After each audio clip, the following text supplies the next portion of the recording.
Welcome to the Association for the Study of African American Life and History's 2023 Black History Month Festival Virtual Plus experience.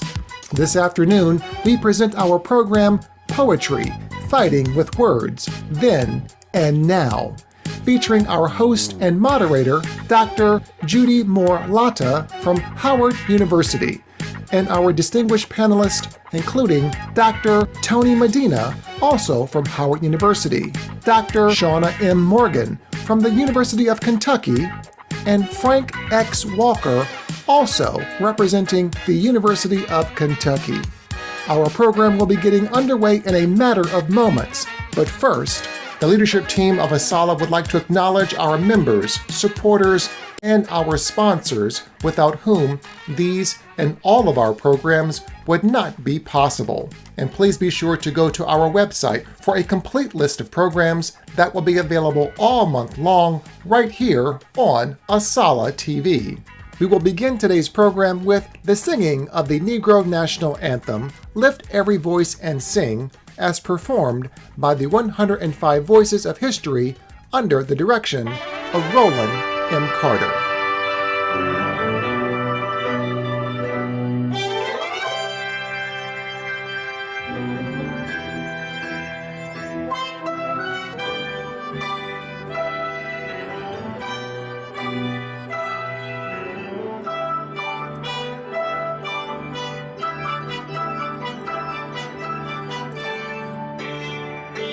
Lift every voice and sing. Lift every voice and sing till earth and heaven ring. Ring with the harmonies of grace. Lift every voice and sing the stars as the listening skies. Let it resound loud as the rolling sea. Lift every voice and sing. Lift every voice and sing a song.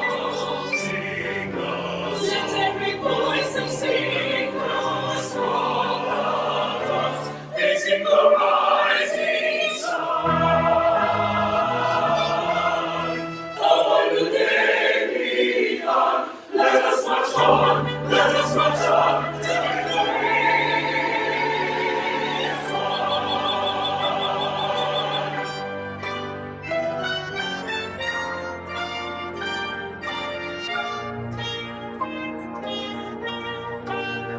Story the road we trod, in the streets we saw, out in the trees where the sun sing, Lord the sun, and with the steady capital C we saw, until the saints watch us all and sing our song. We have come, oh we have come, oh we have come, Jesus in water, we have come. Standing up in the Lord of the slaughter, out of the glory past, till now we stand at last, where the one gleam of our soul is cast.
We pray.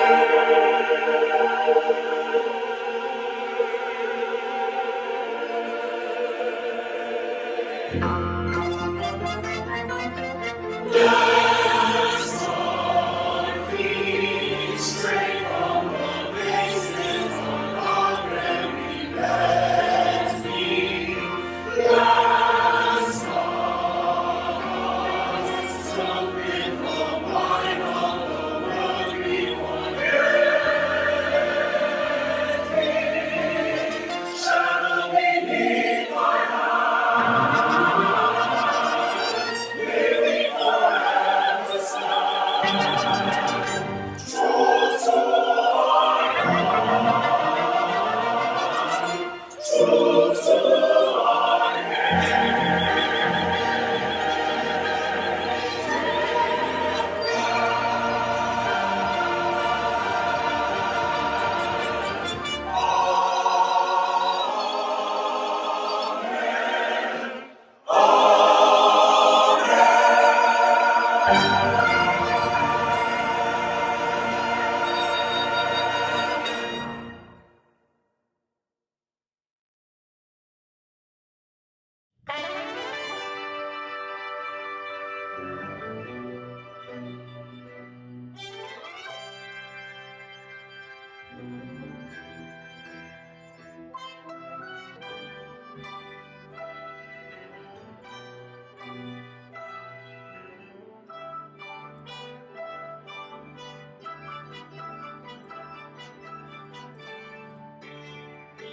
Lift every voice and sing. Lift every voice and sing till earth and heaven ring. Ring with the harmonies of grace. Lift every voice and sing the stars.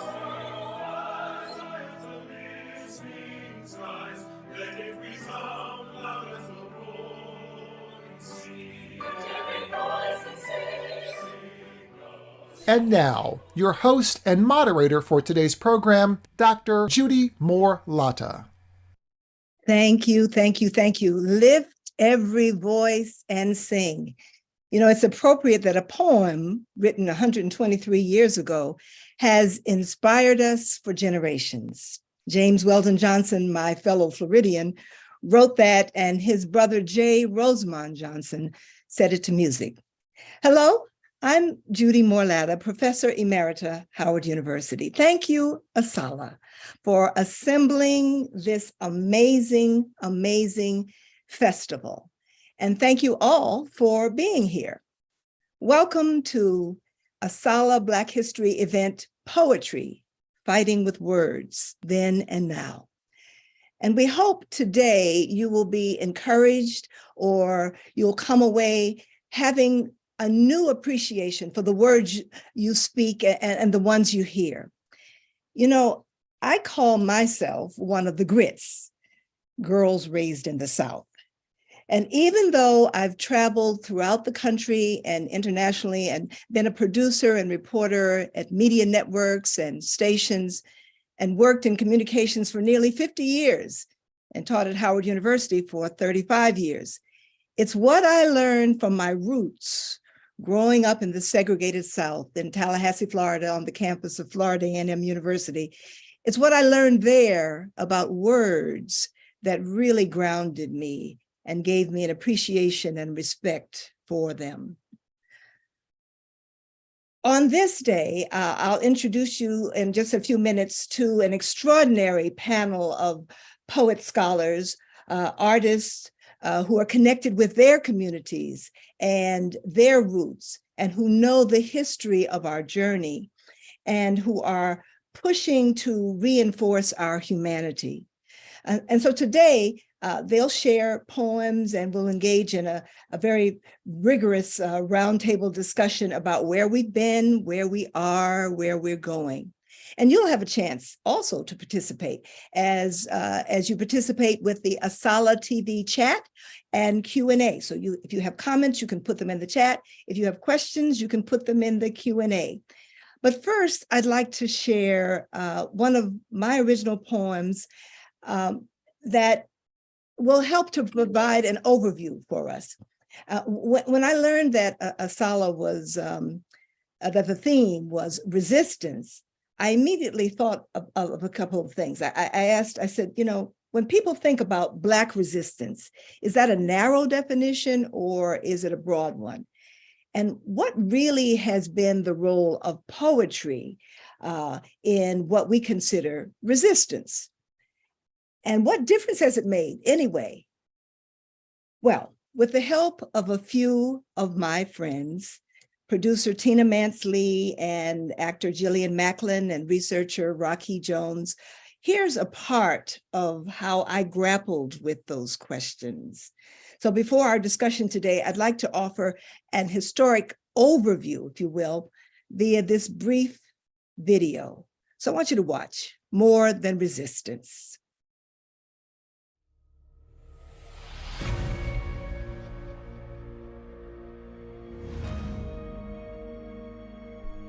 A poem, More Than Resistance. They may not have called them poems then, but words with fight and grit and courage worked their way into our souls, walked into our spirits, touching something deep that made us move and gave us strength. They may not have called them poems then, but words of creative flurry and original force sang their way into our hearts, sank into our guts and minds, and brought us wisdom to act in truth. On the wings of a word, our voices pushed, tight and turbulent, full and faithful, loving and lasting. Ready to smash spaces where Black folks have been denied and claim access to cities and nights and mountains and more. Then and now and into our future. Nothing can silence us, because our words are poems, and our poems are more than resistance.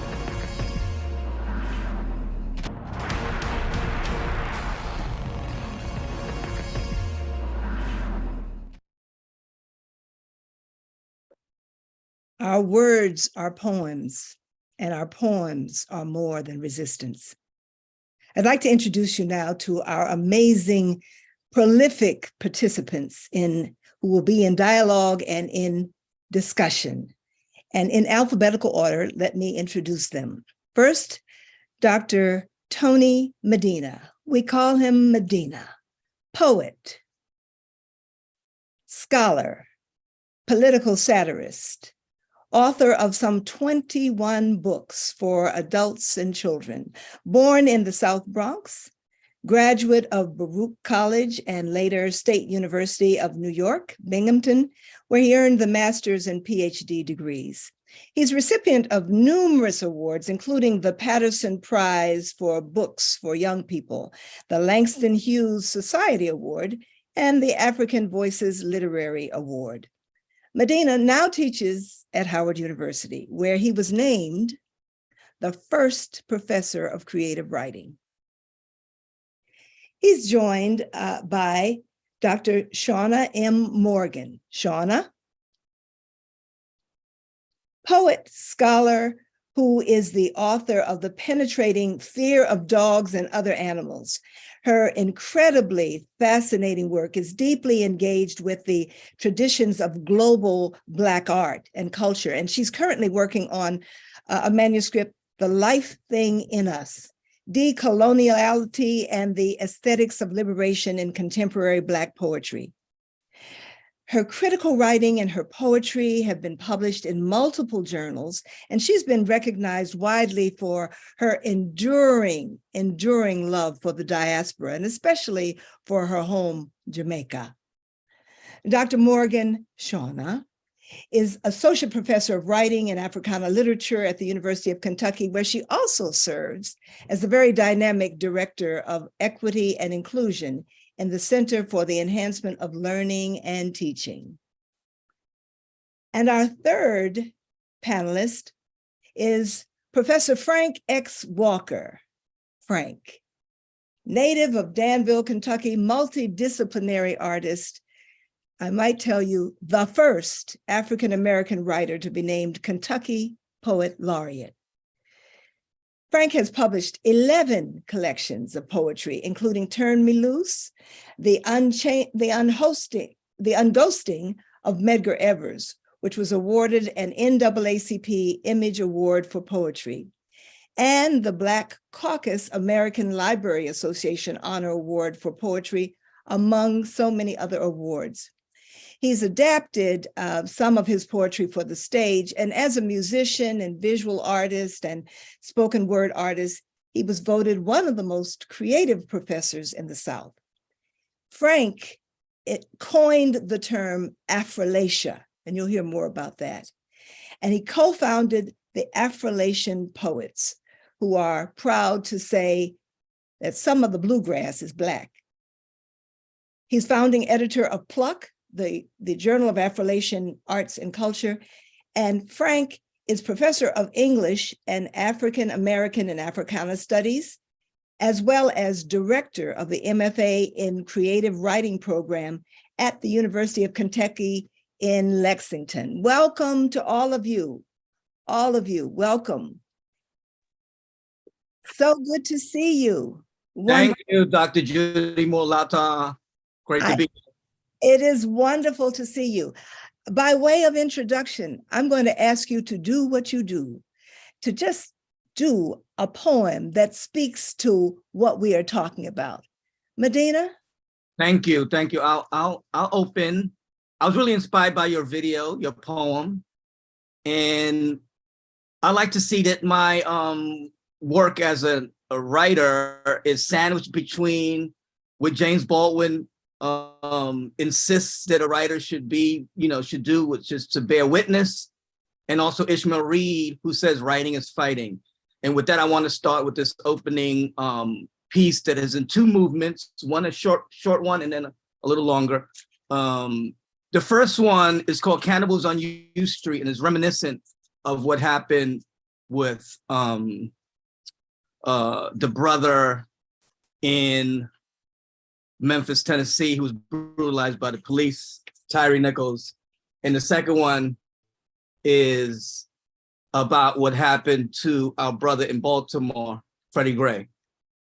1, Cannibals on U Street. Regardless of which nightstick hits you upside your head, it still cracks in 4/4 time. The streets still flow red. The gutter chokes on cherry blossoms. Rain splinters into kisses. Horses gallop out of horns, punching holes through smoky neon air. Death is a woman you mistook for a bass, stringing her along. Somewhere a bomb is dropping. Somewhere a baby is screaming. Somewhere your mama is dreaming. You'll come home. You'll come home. 2, from the crushed voice box of Freddie Gray. I am the magic Negro, the Black Houdini, who done it to himself. I handcuffed my own damn self. I threw myself in the back of the patrol car, my hands shackled behind my back, slave ship cargo ago. I am the magic Negro, the Black Houdini, who done it, does it to himself, him black self. See ma? No hands. I snatched the pistol from the white man's mind, from the back of the patrol car. Suck on this, Houdini. I grabbed the gun and shoot myself in the chest, neo-colonial style. The autopsy report says, damn, would have been easier to walk on water. I bet you a quarter he done shot himself.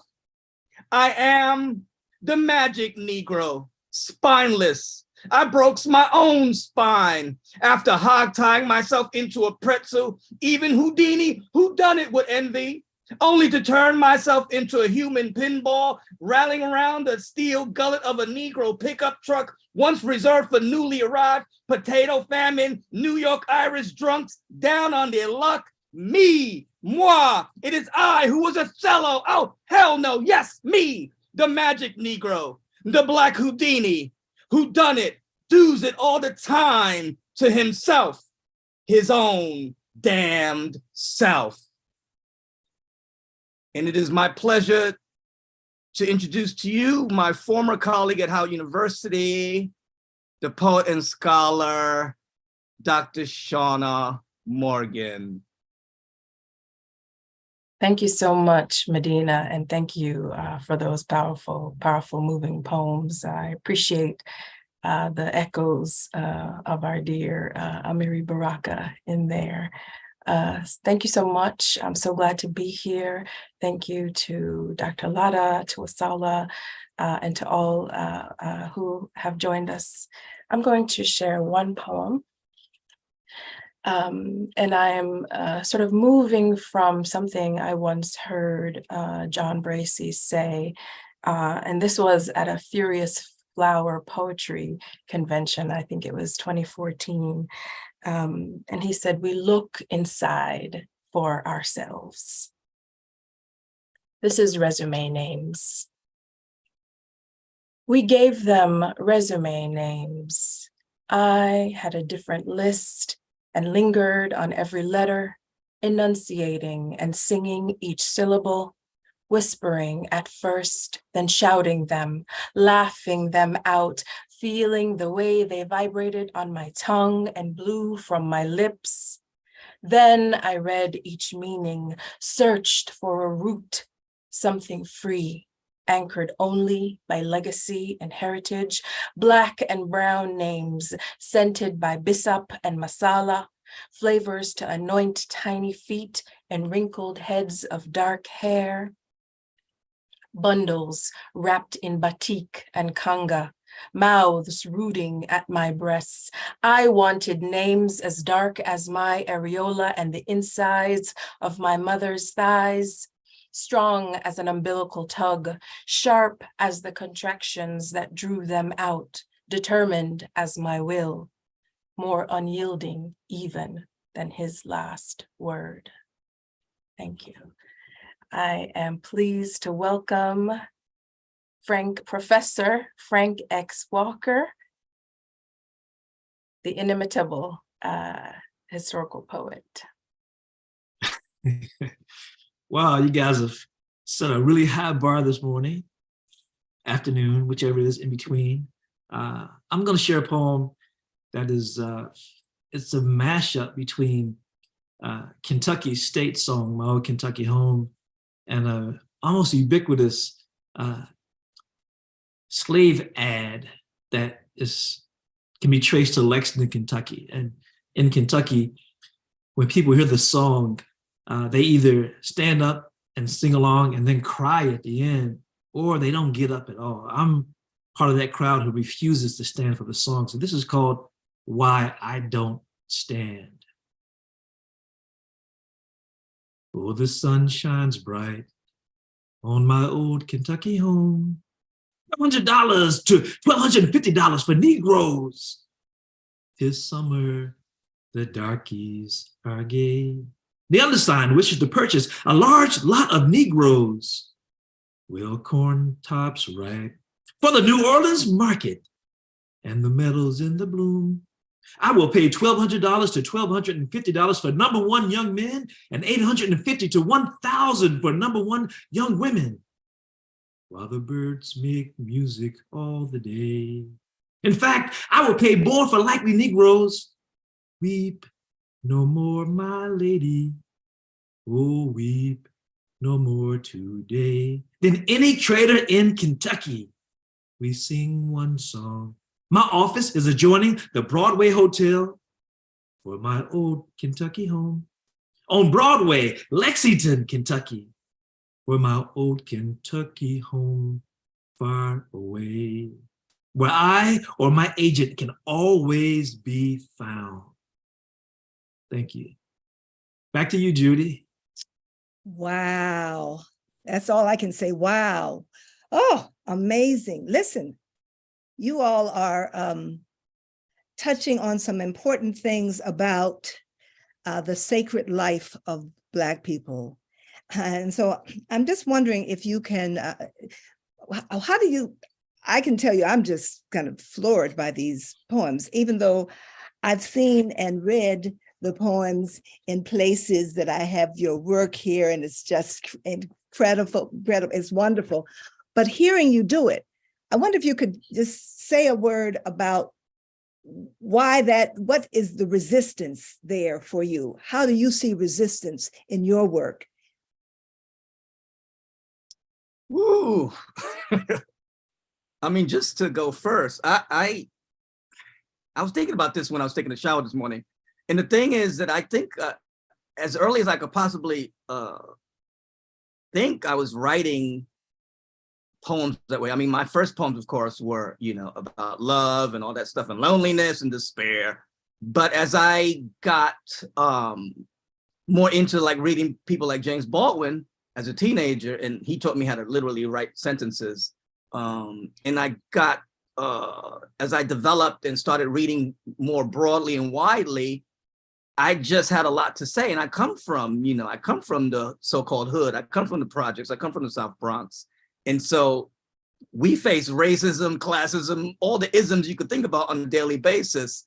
And I come from a fighting family and, you know, a block that was like at the birth of hip hop and stuff like that. So it's kind of ingrained in my psychology, and I don't know any other way not to write so-called resistance. But my view of what resistance or engaged or socially, you know, relevant political poetry has expanded, you know, because I think just our everyday lives, you know, are testament to bearing witness that we are human beings and we are here. So like writing about Black joy, you know, in my book, 13 Ways Looking at a Black Boy, my introduction is a long poem, just talking about Black boys doing what any boys would do in the world, you know, all the fun things, the sad things, the things that they have to grapple with.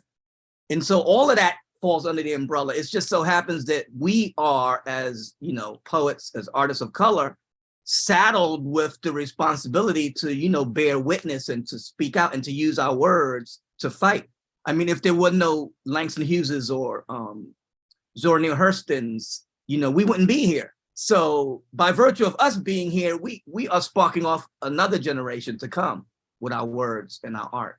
And that actually kind of gets us into what we want to do today as we kind of go through this. We want to look back and we want to look forward too.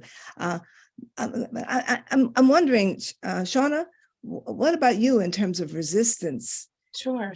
Thank you. Thank you so much. And I love what you said about wanting to look backward and also look forward. It reminds me of something that Robin D.G. Kelley said in that book, Freedom Dreams, right? About what poetry is and what poetry does, right? As a sort of tool for liberation and imagining. And what he says is that it transports us to another place. And I'm paraphrasing, right? It allows us to relive, right, the horrors and recognize that the history and even the sort of current state of that. But it also allows us to imagine, right, a possibility for a future, for something that isn't this. And for me, that's sort of what I look for, or what I'm sort of what comes out of me when I'm searching for a poem or engaging writing. And that can happen in a lot of different ways, like Medina says. The poem I opened with, resume names, right? It sort of acknowledges that there's this tension, between who we are and who people think we should be, but that there is something about us, our heritage and our legacy, that serves to define who we are, and we articulate that, right? Whether it is in art, visual art, or literature, but poetry has always been this way to express those things. Mm. And this you mentioned this idea of remembering, kind of looking back, remembering and imagining going forward, and that's remembering and imagining, and yes, I think that really certainly comes forward. Frank, what about you? How do you see resistance in your work? Well, I think for me, it's hard to even add to the brilliance that has already been spoken. But when I think about resistance and my source material, it's a little broader than literature and words. I think of myself as an artist activist, and my early activism came from music. I think about Marvin Gaye, and I think about Curtis Mayfield, coming forward to even the last poets. Their activism and their commentary and their love for Black people have all been very influential, even before I get to the page and had a chance to appreciate a Sonia Sanchez and a Amiri Baraka, and still recognize that same fire is there. And then to see it again on stage with, almost anything August Wilson produced and other playwrights, to understand that even if we're just dancing, like Alvin Ailey, that there's something powerful happening with Black artists who are also activists when they engage in the community and our history in that same way as source material, as inspirational spaces to use as touchstones. So I can go to any of those places when I'm looking for some fire or needing to be uplifted, to receive some healing even. When I look backwards, I look in all those directions, including visual artists like Romer Bearden and Aaron Douglas. When I look forward, I think more about my students. I'd like to think that I'm raising another generation of artist activists. The things that I put in front of them to read, and the artists and poets who have shaped me, I hope that will also shape them too. And we have so many choices. It's always a hard thing to do, trying to narrow it down to enough to fit in a single semester. Yeah. But I know all my colleagues here have that challenge and revamp their syllabi every 6 months just to make room for the new voices that continue to show up on the scene. Yeah. What's interesting is that each of you, that each other's work very well. I wonder what is it that you see in somebody else's work here that they may not see, or that they may have, that really speaks again to this urge to resist in a very large way? Well, Shauna already said the easy answer. Medina has, I won't even call it Baraka's fire, but he has Baraka-esque fire. And, having heard Amiri Baraka read live and been in that space when he fills up the room with a kind of urgency and power that you can't help but be moved. It's reminiscent to something that happens in churches. He knows he has it. He might be humble and not claim it, but everybody recognizes that, at least this generation's fire is in the space of our Dr. Medina. It's because we're little people have loud mouths. I would add to that. I think one of the things I appreciate about Medina's work too, we can't forget the children's books, right? The poetry that lives in the world of those books when we're thinking about the future and thinking about, generations ahead.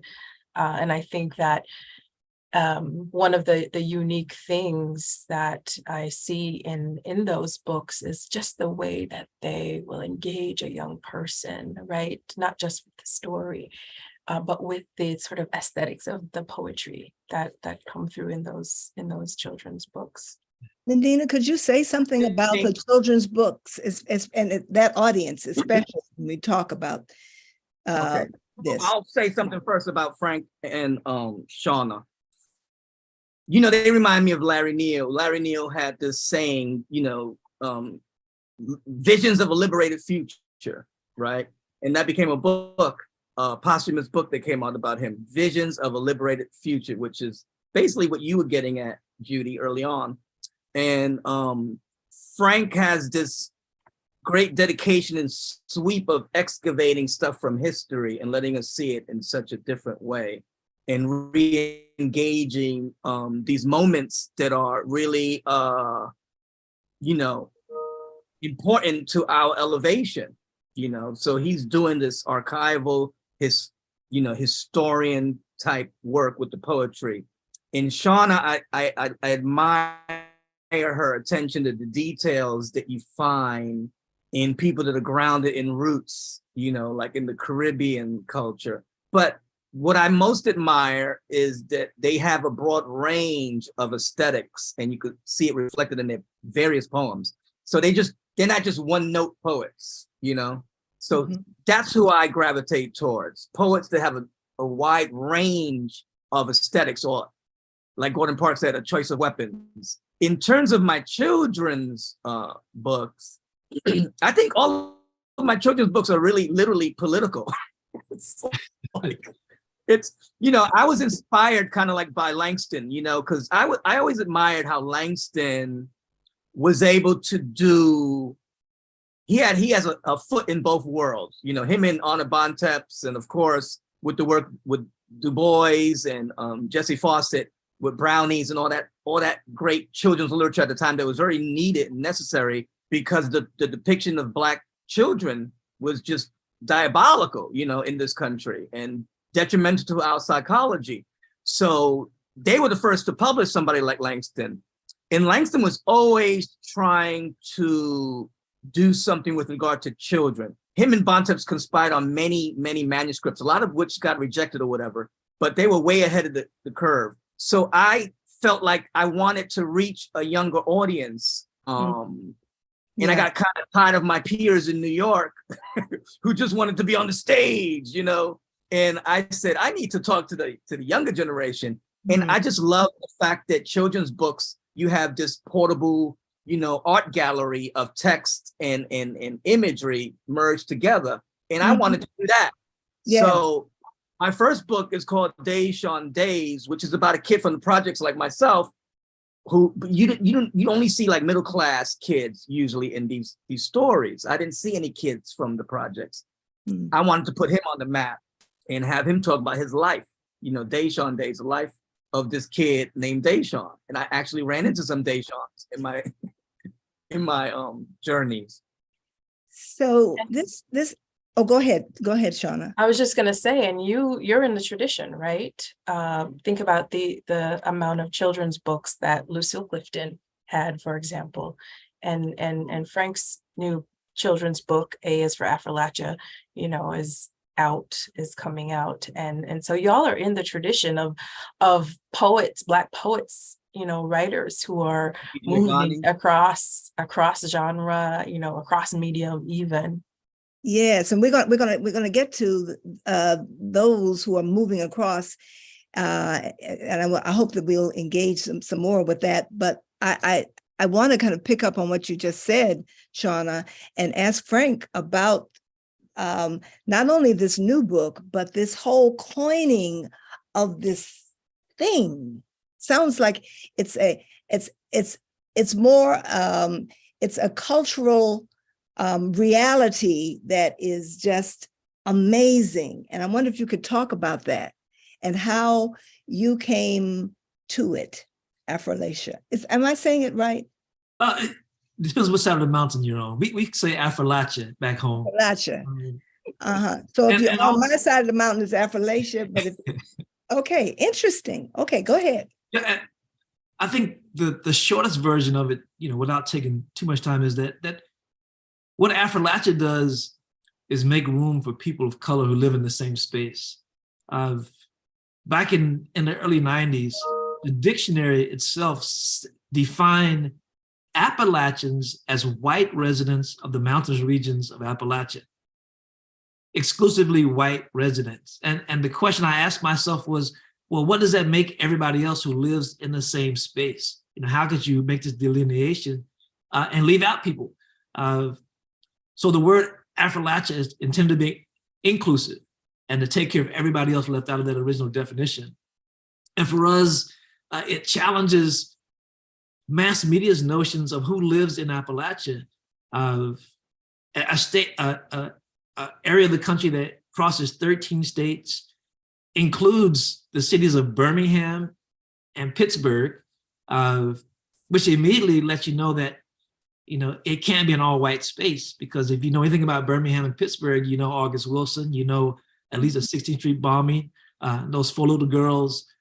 You may not even know that so much history and culture, the father of African American history is from Appalachia, who is Afro-Latin, but you never hear Carter G. Woodson spoken of as an Appalachian or an Afro-Latin. You never hear about Nina Simone and Roberta Flack and Bill Withers, George Clinton being from this same region. When you consider all those names from the same region and put them next to, say, Snuffy Smith and all those caricatures from Beverly Hillbillies, it just doesn't hold up. And so all the word is trying to do is force people to redefine what they think about the region, who they think is there, who it belongs to, how historically it's always been diverse, but also acknowledge how mass media has slowly, convinced us that it is this small, narrow space, that we can throw away just so the people who have money, big co, can exploit the land, just like colonialism does everywhere in the world. Once you convince the world that there are throwaway people there, they don't seem to care as much about the land. But when you retell the story in that holistic way and you put all of our history and culture into it, it becomes a totally different space.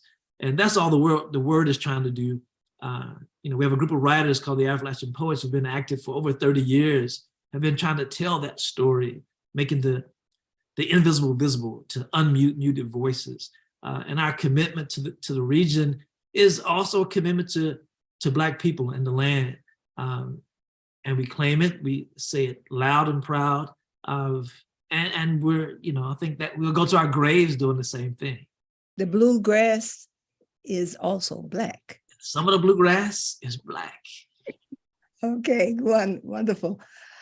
All of you have made reference to shoulders on which you stand, and you've mentioned these names, and you talk about people who kind of come forward, who you've either seen in person or you've read or because of their work.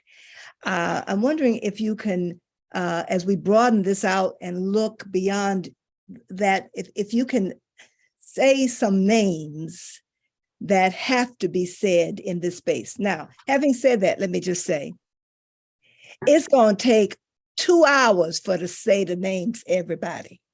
But there are some pivotal people who've certainly influenced you, but also who have been important in doing the work that you have been describing. And I'm just wondering, kind of going back, if you could call those out and tell us something about them.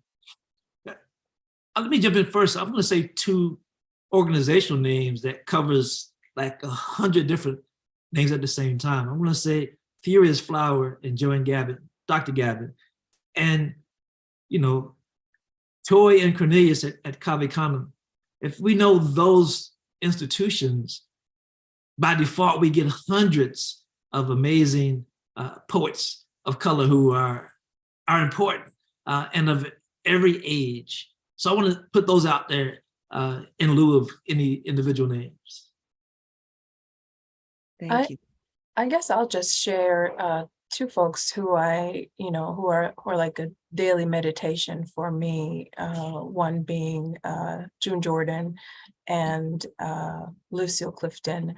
And I always say that Lucille Clifton has a poem for every day, for every moment. And even if you think that you're not a poetry person, Lucille Clifton has poems for you.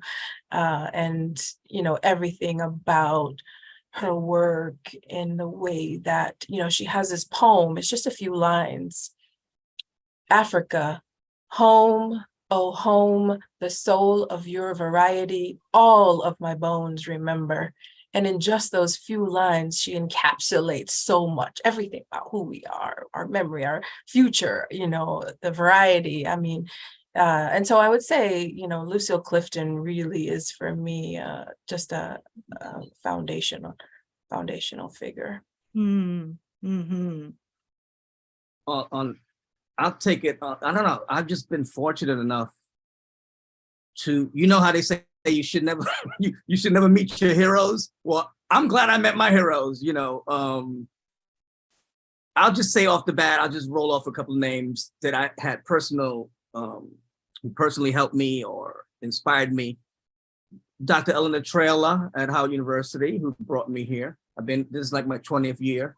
Amiri Baraka, Amina Baraka, Sonia Sanchez, Luz Reyes Rivera, Jane Cortez, Ishmael Reed, Haki Madabuti, also known as Donnell Lee.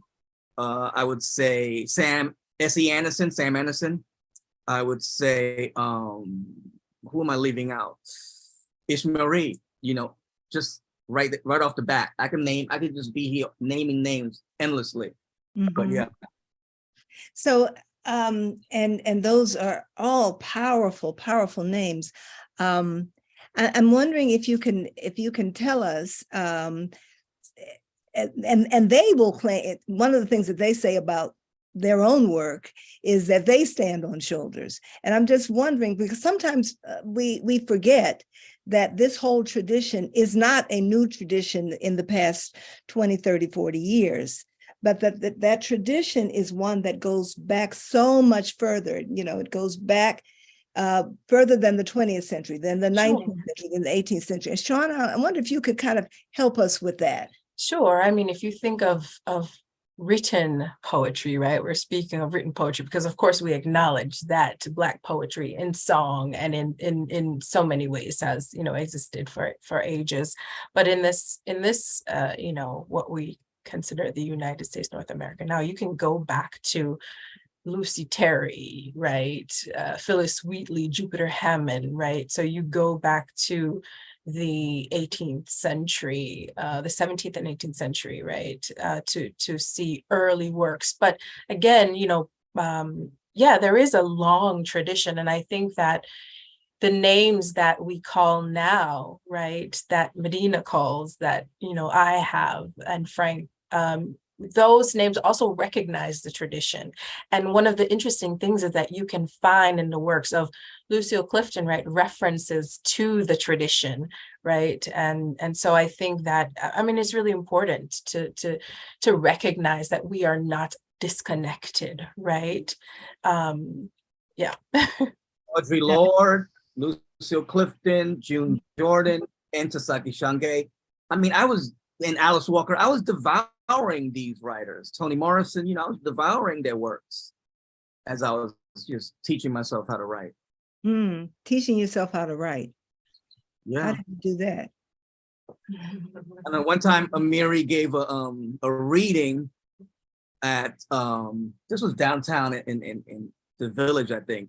And he came off stage and said, "What's up, man? What's up?" He said, "What you been up to?" I said, I'm just trying to write these poems. I'm just trying to, he said, I hear that. Because, after you see somebody, like that read, you just like want to fold your stuff up and just like bounce and be like, all right, I'm finished. We can't do this. But you figure out that you can. I remember reading Pedro Pietri's Puerto Rican obituary for the first time. And this was like right after I came out the army, it was like trying to get into college. And I was like, oh man, I was so depressed. I said, I can't write like this. I was despondent, but yet it was a two-edged sword. You know, you get like, wow, this is like too much, but then you get inspired, you know. And I did, then some years later, I do a reading and Pedro's there, and I read this poem that I wrote literally that day, that morning in the shower, called "Capitalism is a Brutal MF." And after I read that poem, I get off the stage and Pedro's there with his arms wide open and said, "Hey, where have you been? We've been waiting for you." So, you know, you see that like full circle moment happening with your heroes. You know? And we want to talk a little bit more about the heroes and stuff, but I want to also remind folks that they can participate in the conversation. If you have comments, you may put them in the chat. If you have questions, please, by all means, put them in the Q&A, and we will try to get to those. So, talking about heroes and the like, can you say something about how that Shauna, you mentioned this, that you kind of, it's a daily ritual for you. I'm just wondering how the resistance that you read in the work that you see, how that inspires you as you go forward. And resistance, not necessarily in the traditional narrow way, but resistance in the broad way that all of you do. I mean, and you're doing resistance not like this, but you're doing resistance like this, as I see it. I'm just wondering if you can talk about that. Sure. My former colleague at Howard, Medina's colleague, the author of a new book of Black Study, Dr. Joshua Myers, talks about the poetics of liberation. And he said that, it's not a direction, it's not a destination, but it is a way of life. It's a way of being. It's a way of being, right? And so when you think about resistance, when you think about liberation, right, it's a way that you occupy the world on a day-to-day basis in everything that you do, whether you're going from a classroom or you're reading poetry or writing or going to students. And so I look to folks who came before me, like Clifton, like June Jordan, right? And even folks who are writing today. There are folks who are writing today who are in this tradition of liberation, right? And so for me, I think we live we're experiencing a time, right, that we can sort of succumb to despair very, very easily, right? And I think that for me, going to these writers, these poets, right? Because that, Ngugi wa Thiong'o talked about the creative imagination, right, as a mode for liberation, right, and freedom. So going to a creative space, whether I'm writing or reading, for me is a necessary way to occupy, to thrive. And for me too, music. Frank talked about music earlier. I think music is a big part of that, and I think we have to recognize too that these artists aren't living in silos. In the past they didn't, right? They engaged with each other, whether it was, Aaron Douglas and Langston Hughes, or writers today. So for me, it's a way, it's an orientation, as Myers says. Frank, could you build on that, because this whole idea of the music as being so much a part of this, and Shauna, you make a wonderful point about not living in isolation, and that all of this is the way you occupy space, the way you walk in the world, and there isn't a separation in what we are hearing between the way you walk in the world and the way you work in the world, and the way you connect with community, that kind of thing. Frank, I'm just wondering if that sparks any. Sure.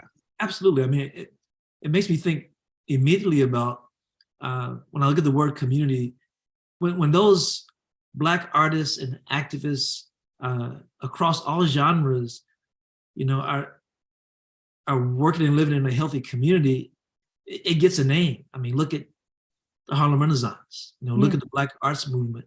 You know, each of those movements were only as healthy as they were because of the kind of multi-layer contributions, not from one segment of our community, but the artists, the musicians, the activists were all in the same places, listening to the same jazz music and having the same post-concert conversations and enjoying each other's company and bouncing ideas off of each other.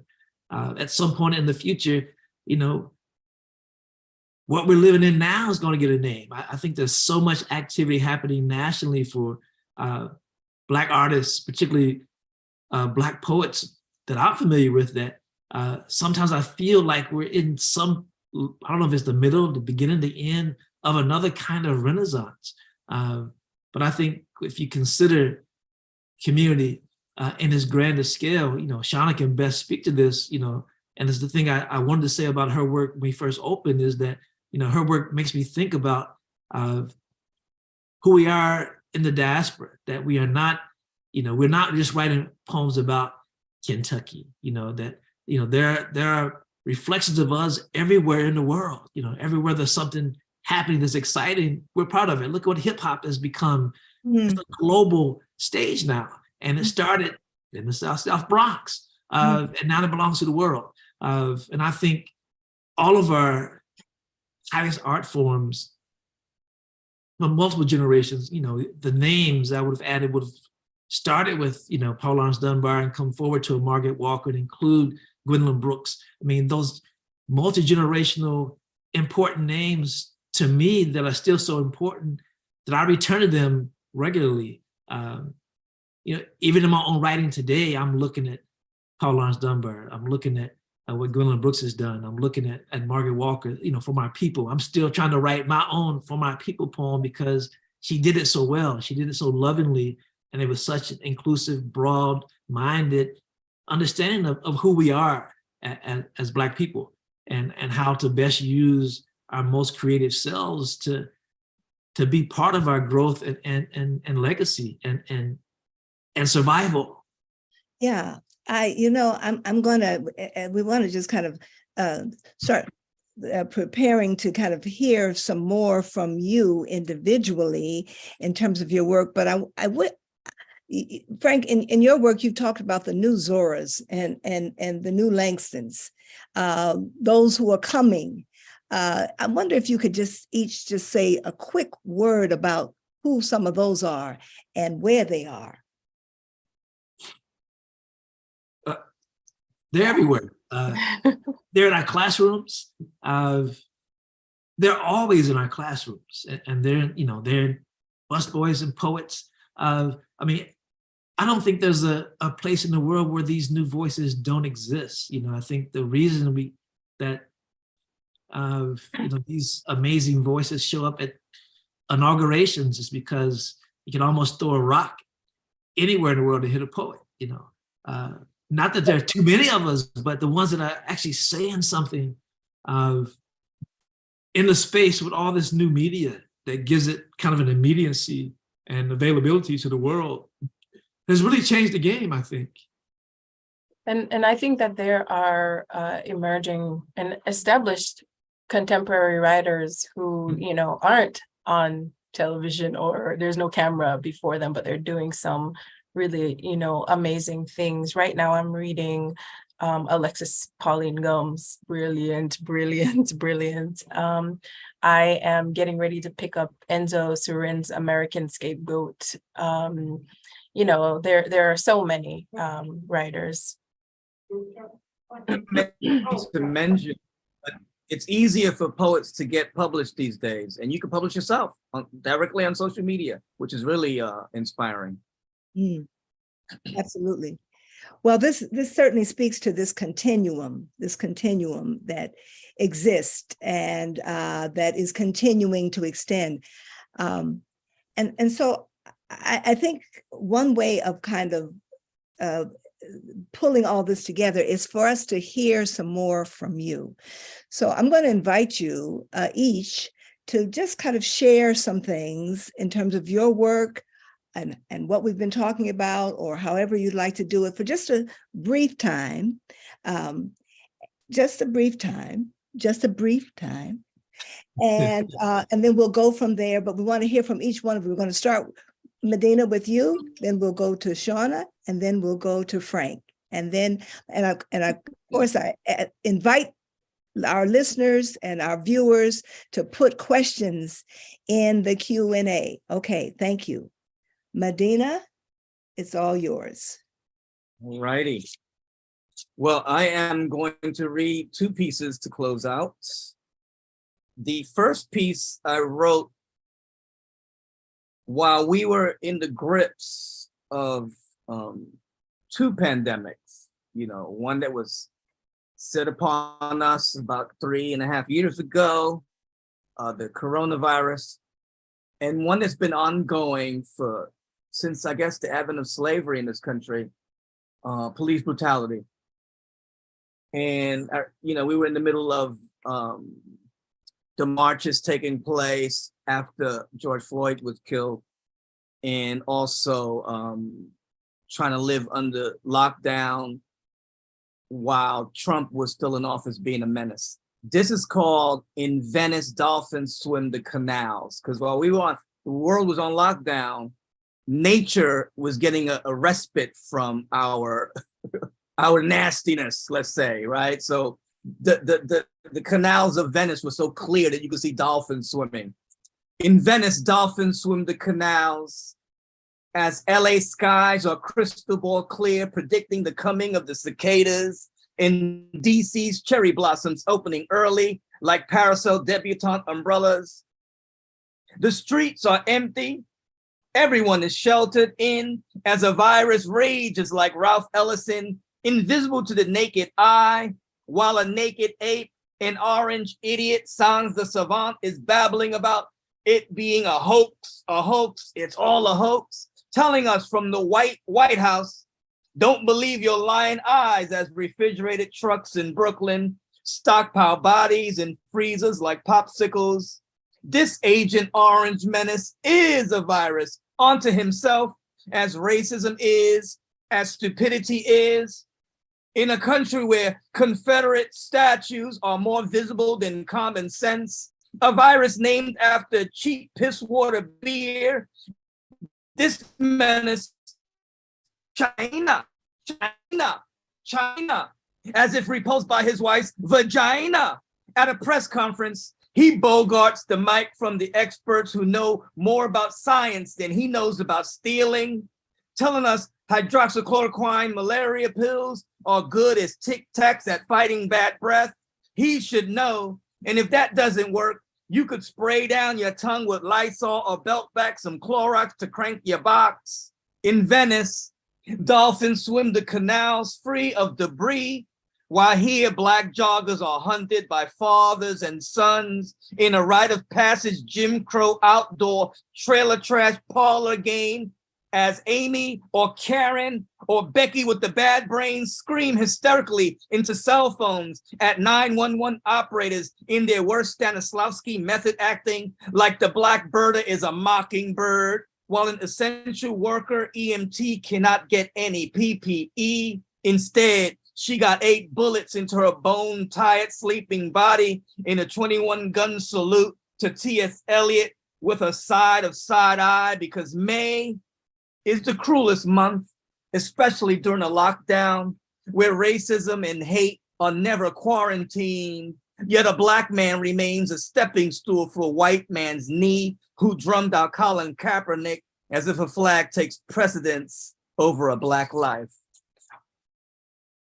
In the last piece, I want to dedicate this piece to my main man, Langston Hughes, whose birthday kicks off Black History Month, and also for the Asala family. It's called I've Got the COVID Blues. I've got the COVID blues, hazmat outfit to read the news, I got that damn viral blues. Mystifying, perspiring, invisible shit blowing through the wind like yesterday's news blues. I can't think, breathe, or snooze.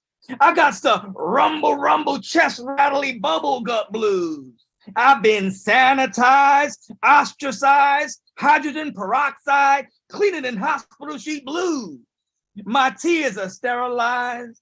My fears capsized, spilling over my broke bedtime blues. So much so I'm afraid to read the news. I got the COVID-19 stockpile body bag blues, them refrigerator truck blues, them roto-rooter blues, them hack and wheeze, double sneeze, Vicks, vapor rub, Robitussin, preparation H, body ache, earthquake, ha-cha-cha-cha-cha-cha blues.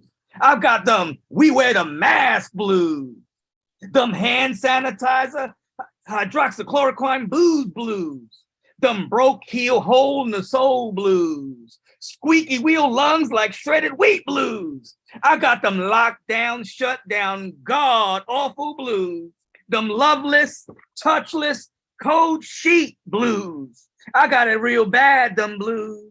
My head is heavy as a brick. I can't sleep. I'm scared to get sick. I'm so paranoid, I can't stop my eye twitch. Wake up in a hyperventilating sweat blues. I got some Hail Mary full of grace garlic string around my neck. Get thee behind me, Satan blues. Them TB smallpox blanket, diphtheria, typhoid, Mary, love in a time of cholera blues. Them Bruegel, triumph of death, black lungs matter, black Orpheus, peach snop, Dr. Snabel, von Rom, beak nose, bleary-eyed cloak and swagger, death with occasional smiling blues. I got some backwater, fever swamp, Florida water, Espiritu Santos, Tuskegee. What had happened was anti-vax, death be not proud, snot nose, sit and shiver, novena, reincarnation, take it all back, blues. Yes. Thank you, Medina. Sister Shauna Morgan. Thank you. Thank you. Again, so glad to be here in this space with you all. I'm just going to read one poem. And I'll first say that my work, there's something that the brilliant writer Kwame Dawes once said that is very much a part of how I do my work. He said, everything I do, everything I write is through the prism, the filter and prism of history, of Africa, of diaspora. And that's the same for me. And I'm also deeply interested in the natural world and agriculture and Black life in nature and in agriculture. And so this poem sort of touches on that, our connection to the earth. This is Ground Life in memory of Breonna Taylor. It has an epigraph. In this here place, we flesh that weeps and laughs, flesh that dances on bare feet in grass. Love it hard. Yonder, they do not love your flesh. And that's from Toni Morrison's Beloved. That's Baby Silks in the Clearing. This is a poem in 3 parts. 1, essential. Working hands brown, reach for our wrists, quiet, pulsing, essential, hush, the sound of flesh, a music corporeal, the body singing, a life, a harmonizing of blood, a trembling. Let us make a place, a provision ground to grow what we can imagine, our bodies in rhyme, the thud of hoe and axe, searching the earth for a place to seed ourselves, root a heart. Breezy, Brianna, deeply loved flesh, a heart, a prize, hands and smile, a mouth for our weeping, for our laughing, ground life shuddering on every street. Let us make a place. Wangalo Wale. 2, All the names we call you, Brianna, all the names you are, we call you. The sorrow songs forever syncopating our pain, breaking free, forcing us to improvise a world without you. We take only our hands to the provision ground. Our toiling a backbeat, we clap and shout, we clap and wail, we clap and dig, we clap and harvest, pulling up the sustenance in your name again. Your mama offers her hands and voice, tells us you are everybody's sister, everybody's daughter, a healer, loving our people well, life grounding, touching freedom's floor. Wangalo. Wale. 3. The offspring of loss has made a home in our bodies. Our fists clutch, veins push forth, inside a plangent song, quaking to the ground beneath us, holding every memory of our brie. We have augured a place deeper inside, spirit watering the seeds of memory and peace, the roots of fight and freedom. Go there, love it hard. Brianna Wale. Thank you. Another wow. Wow, thank you. Brother Frank. Yeah, I second that. Wow, such a beautiful voice and rendering. I'm gonna read 2 poems from my current historical obsession, which is the Civil War in Kentucky, specifically antebellum, the actual war, and what happened after the Civil War, especially the pushback that occurred because of this new freedom. There's so much about this period that's been untold, and it's not in the history books. So I'm hoping these poems will be shared and read widely. But this first poem is about a mutiny that took place. I can imagine the situation where all the officers in Kentucky were also slave owners, and they were in charge of all these new Black soldiers. Kentucky contributed the 2nd largest number of Black troops in the country, only behind Louisiana, 24,000 plus. So this first poem, Mutiny. Mutiny is just a fancy word white officers use when they bark, roll over, nigga, or sit up and beg, boy, and we don't.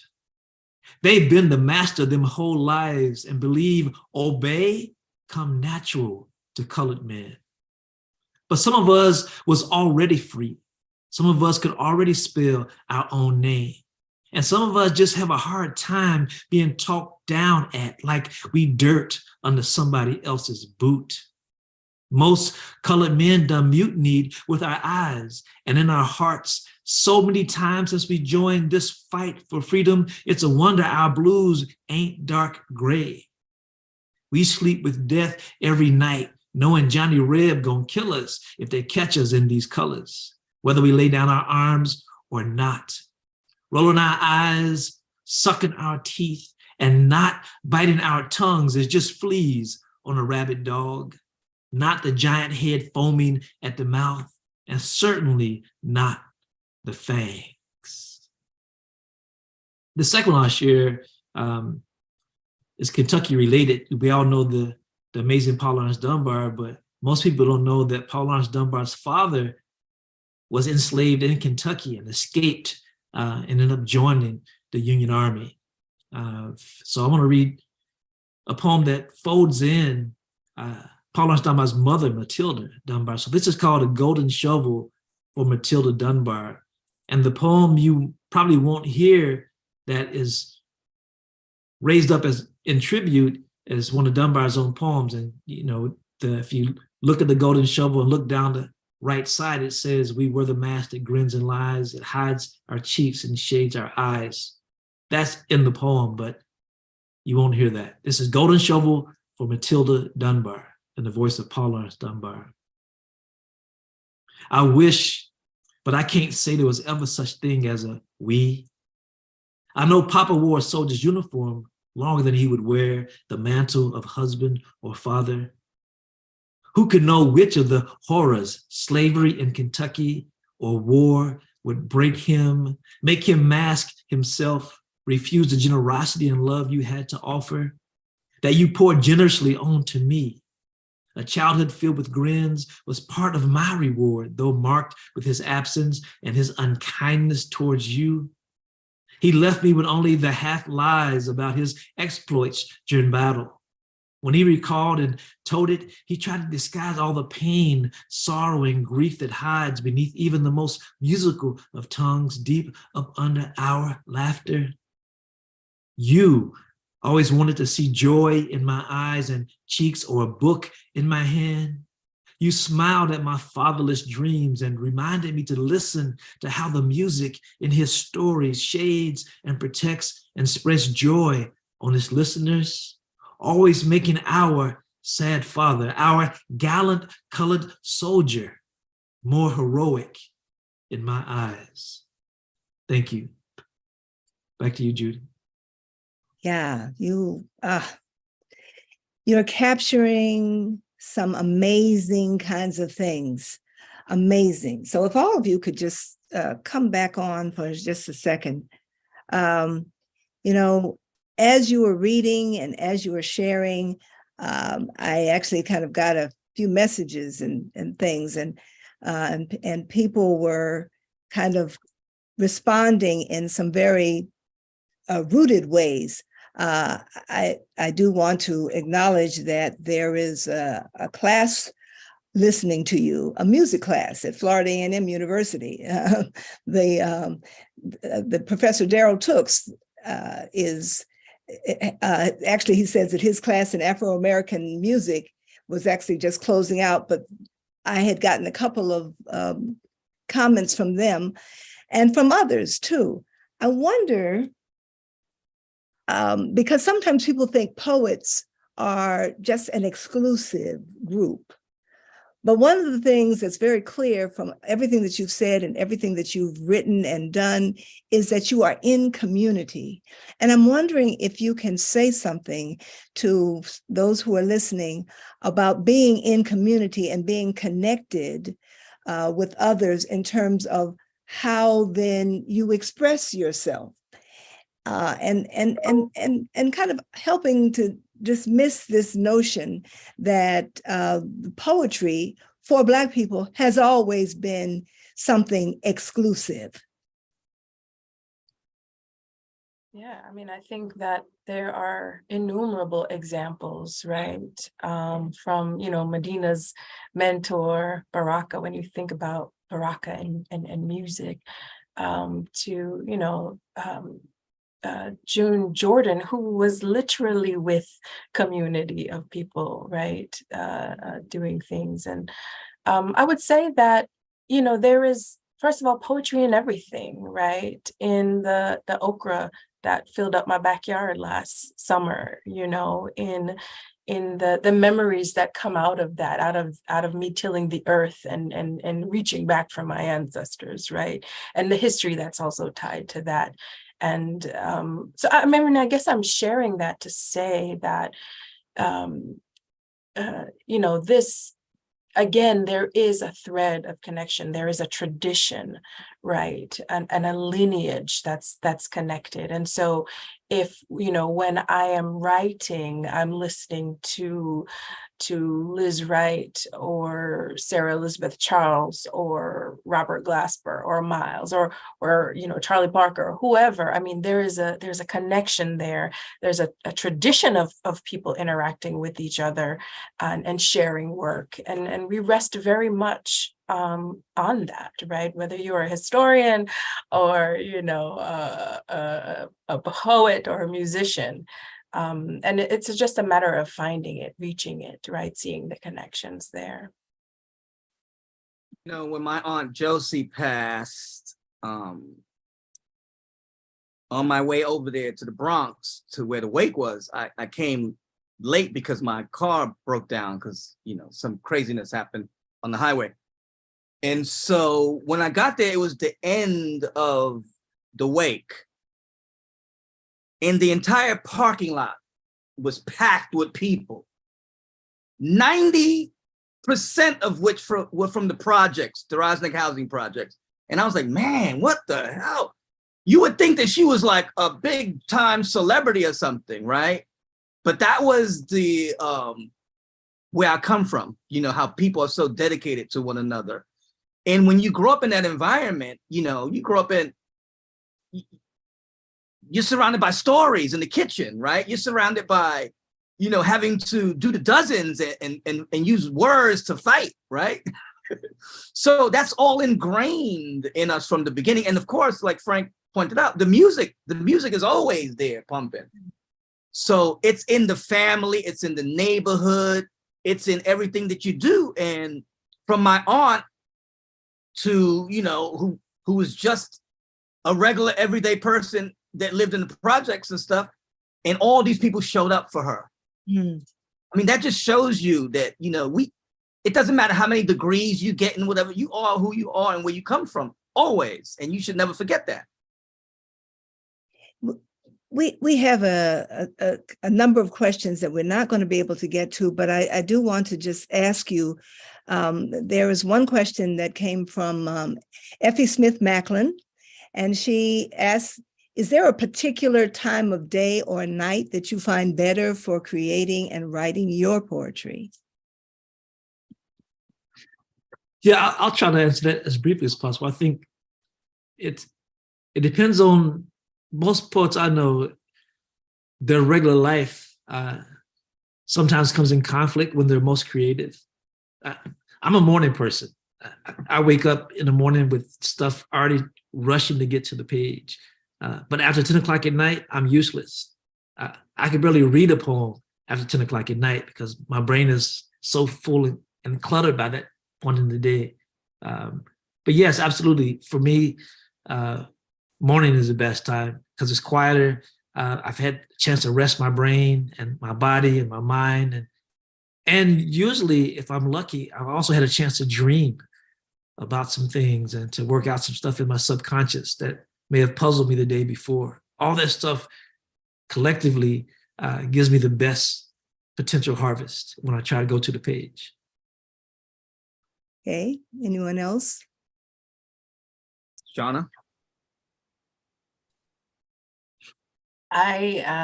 For me, it's not that pointed and precise. I'm sort of erratic and just grab poems whenever they come. Yeah, I'm best in movement, you know, like on trains and buses, airplanes, airports. Uh-huh. Yeah. Another question has come from Brenda, and I hope I say this, Agahoa. And the question is about the Black Writers Conference and whether or not anyone might be able to speak to the mentoring relationship between Gwendolyn Brooks and Hakeem Madhubuti and the importance of such mentoring. Ooh. Is it a question to a specific conference? I guess I'm assuming the one at Chicago State, the Gwendolyn Brooks Conference, where Hakeem Madhubuti was a member of the faculty before he moved on. I think he's at DePaul now. But Third World Press, Gwendolyn Brooks, Chicago State, icons in that part of the world. You know, this is the same part of the world that produced, you know, Patricia Smith. I mean, you can't, you know, really disconnect any of those entities from each other. But I think everything they would point to regarding mentorship is real, and you can see it in the work, you can see it in the relationships. There's so many poets, you know, from what I consider the South, anything south of Chicago, including Kentucky, who even have relationships with Chicago because of our colleagues who may have been at University of Kentucky once, Kelly Norman Ellis, and moved on and then brought her kindred folks with her, you know, because of Kelly's movement to Chicago State University. Myself and most of the Afro-Latin poets had a chance to present in Chicago, and including at Northwestern, you know, where we have even more colleagues. So I think that mentorship, the community that happens not just at conferences, but any large opportunity to, you think about the people who've come together because of a funeral. James Baldwin's funeral produced a whole writing group. But I'll stop there. There's so much to say about it. But it's interesting that you mentioned that, because sometimes we think that mentoring relationships have to happen in specific places. And that's not necessarily true. I mean, I think about so many times when I've been in a place and heard somebody do something, and just kind of, it's been in a church, in a living room, in a just whatever, in a classroom, and it's been an experience. So there's that connection that we have because of who we are. I mean, we just do this. And Medina, you're talking about your aunt and the power. I mean, sitting around her kitchen table. There's a mentoring that can happen any place. Judy, the thing is, real quick, there is no generation gap with regard to the Black literary tradition. It's Russian nesting dolls. We all come out of one another. It's endless, it's constant, and we're not just in one part of the world, we're all over the globe, So with Haki and Gwendolyn Brooks, it was that Gwendolyn Brooks chose to politically side with a younger generation to make her statements. And it was a mutual, sharing of ideas. And also, sometimes you might have to turn your back on the establishment in order to help your people and help the Black press and things of that nature. Yeah. As you say that, I mean, I think about the first time I met Amiri Baraka actually was in his living room at his home. And the people who were there, this was like 50 years ago, but the people who were there just kind of lived out what you just said. They were of all kind of ages, and there were young folks, and there were children, and there were mature people, there were seniors, and it all was an experience that was shared. So I appreciate that very much. Yeah. Well, this has just been absolutely amazing, and we could go on, and I do want to say that each one of you in your own way, not only in sharing your thoughts and your experiences and your work, but also sharing yourselves. In doing that, you have provided an example of how we might, as we go forward, continue to do it. So thank you so very much. Oh, wow. Thank you. I know we're coming to the end of our time, and I just want to say that there are always more questions than there are answers. And we appreciate those of you who have joined, who have questions, and we apologize if we didn't get to your questions, but we encourage you to do the work to search for answers and to look for answers, because there are answers, but there are more questions. Now, I also encourage you to look in the chat to see the social media contacts for this dynamic panel of folks, so that you will know about how to be in touch with them, but also about their publications and all of that. So thank you so very much to all of you, to Sister Shauna Morgan, to Brother Tony Medina, to Brother Frank Walker. Thank you, thank you, thank you. We've been reminded, as we close here, we've been reminded that fighting with words includes pushing back against myths and popular assumptions. And that resistance does not simply center on oppression, but it's not just simply something against something, but it means advocating for dignity and self-determination. and naming oneself. And we've been reminded of one important thing that's radical about Black resistance, I think, and that is that we don't resist alone, but we resist in community.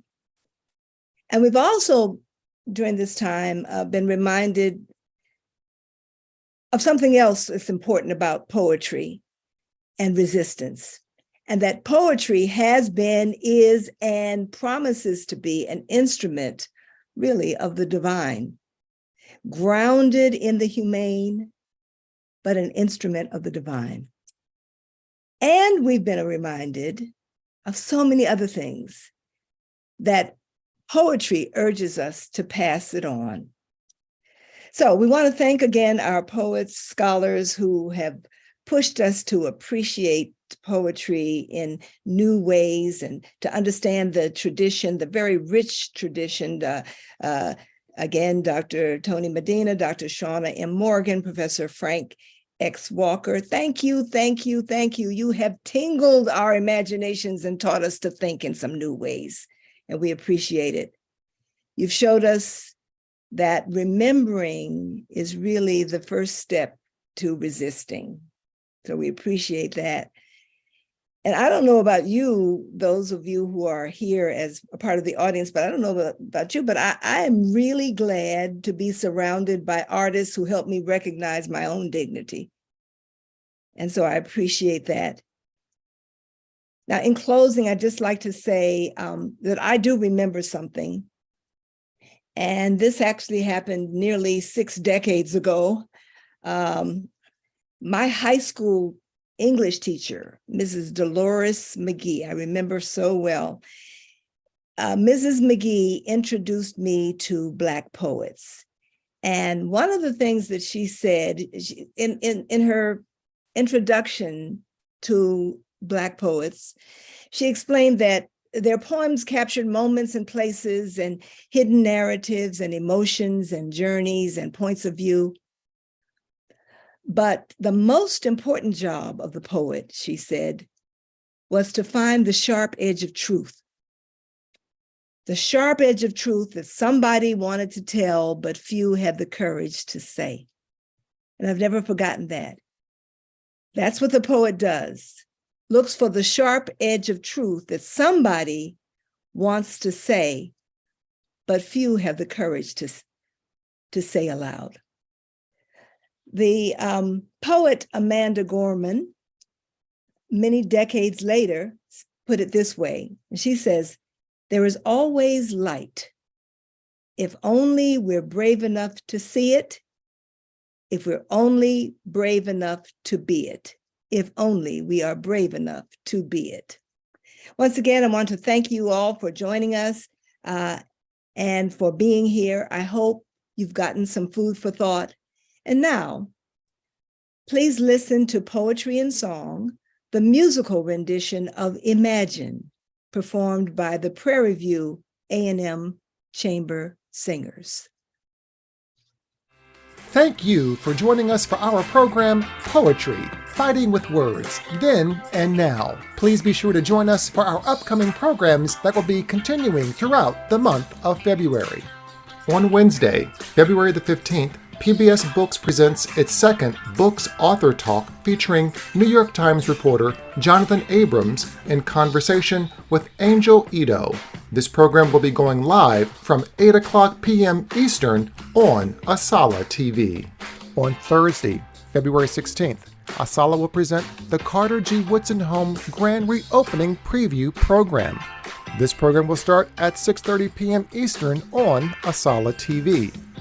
On Sunday, February 19th, Asala presents Preserving Black Resistance.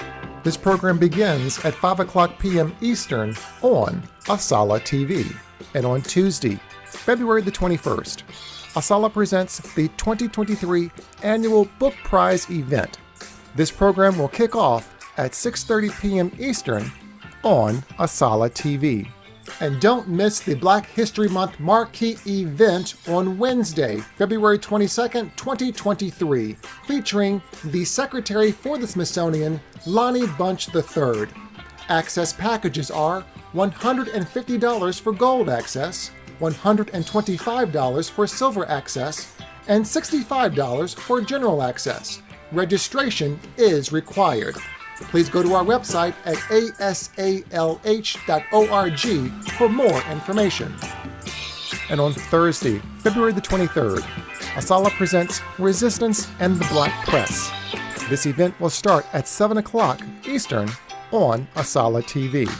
And on Saturday, February 25th, 2023, ASALH co-sponsors The Chisholm Effect, an in-person play at the Arc Theater. Tickets are available for $150 for orchestra seating and reception, and $75 for general admission. Purchase your tickets today at asalh.org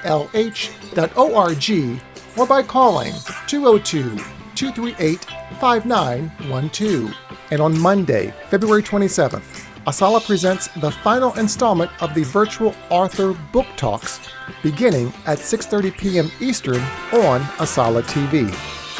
And on Tuesday, February the 28th, ASALH will conclude its month-long programs with our festival closing program, starting at 6:30 p.m. Eastern on ASALH TV.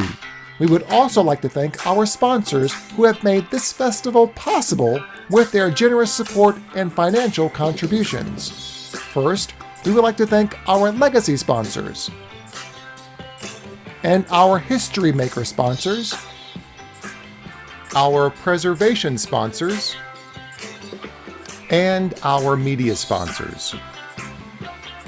Without your help and support, this event would not be possible. If you would like more information on how to be a sponsor or a member of ASALH, please go to our website at www.asalh.org to learn more about how you can become a part of History in the Making with ASALH.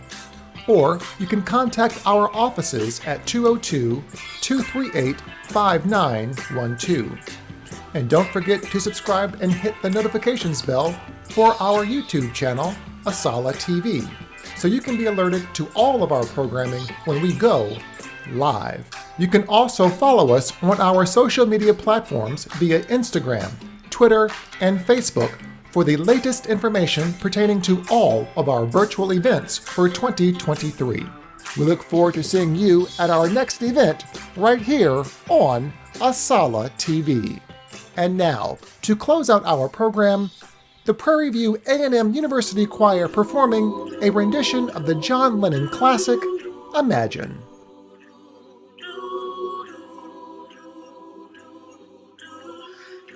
Imagine there's no heaven. It's easy if you try. No hell below us. Above us only sky. Imagine all the people living for today. Ooh. Imagine there's no country. It isn't hard to do. Nothing to kill or die for, and no religion too. Imagine all the people living life in peace. You may say I'm a dreamer, but I'm not the only one. I hope someday you'll join us, and the world will be as one. Imagine no possession. I wonder if you can. No need for greed or hunger. A brotherhood of man. Imagine all the people sharing all the while. You may say I'm a dreamer, but I'm not the only one. I hope someday